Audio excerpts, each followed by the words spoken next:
एक ऐसा दिन जिसने पूरे देश को हिलाकर रख दिया। पुलवामा हमला यह जम्मू और कश्मीर में फरवरी की एक ठंडी सुबह थी। बर्फ से ढकी पहाड़ियों पर सूरज उग रहा था और हवा में सर्दी की ठंडक थी।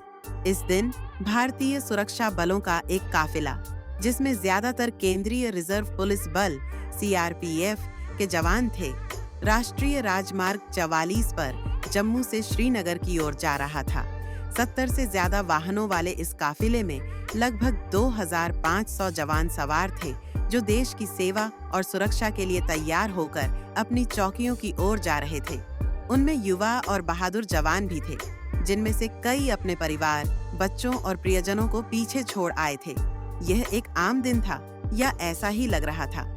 हालांकि जैसे ही काफिला श्रीनगर से लगभग 30 किलोमीटर दूर स्थित पुलवामा शहर से गुजरा, आपदा आ गई। जैश-ए-मोहम्मद (जेएम) नामक आतंकवादी समूह का एक आत्मघाती हमलावर पहले से ही रास्ते पर तैनात था। वह विस्फोटकों से लदी एक गाड़ी महिंद्रा स्कॉर्पियो चला रहा था और सही समय का इंतजार कर रहा था। जैसे ही काफिला गुजरा, हमलावर ने अपनी गाड़ी से सीआरपीएफ कर्मियों को ले जा रही एक बस को टक्कर मार दी। विस्फोट बहुत बड़ा था, जिससे जमीन हिल गई और पूरे इलाके में सनसनी फैल गई।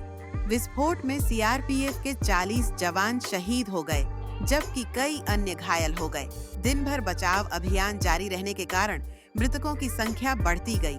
पूरा देश स्तब्ध रह गया और यह खबर मीडिया चैनलों पर जंगल की आग की तरह फैल गई। यह हमला सिर्फ जवानों पर हमला नहीं था, यह राष्ट्र की भावना पर हमला था। इस नुकसान को बहुत महसूस किया गया, खासकर उन परिवारों ने जिन्होंने अपने देश की सेवा करते हुए अपनी जान दी। तुरंत भारत के राजनीतिक और सैन्य नेतृत्व ने हमले की निंदा की। व्यापक आक्रोश था और राष्ट्र ने मारे गए लोगों के लिए न्याय की मांग की। पाकिस्तान स्थित जैश-ए-मोहम्मद ने हमले की जिम्मेदारी ली और भारत ने सख्त संदेश के साथ जवाब दिया।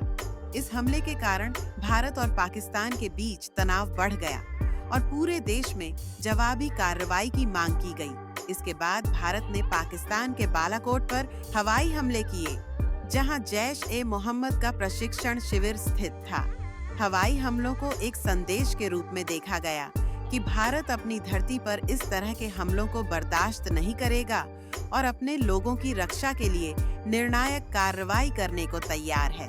पुलवामा हमला भारत के लिए एक दर्दनाक याद है, जो अपने सैनिकों की रक्षा करने और अपनी सीमाओं को सुरक्षित करने के देश के संकल्प को बढ़ावा देता है। इस घटना ने न केवल सीआरपीएफ और भारतीय सेना के बलिदान को उजागर किया, बल्कि भारतीय लोगों में एकता और देशभक्ति की भावना को भी जगाया।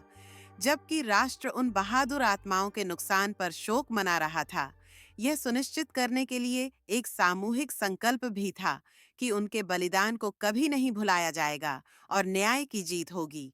पुलवामा की याद आज भी हर साल गूंजती है, खासकर 14 फरवरी को, जब लोग शहीदों और राष्ट्र के प्रति उनके समर्पण को याद करते हैं। यह हमला क्षेत्र में सुरक्षा बलों के सामने आने वाली चुनौतियों की एक कड़ी याद दिलाता है, लेकिन इसने प्रतिकूल परिस्थितियों का सामना करने में भारत की ताकत और दृढ़ संकल्प को भी रेखांकित किया।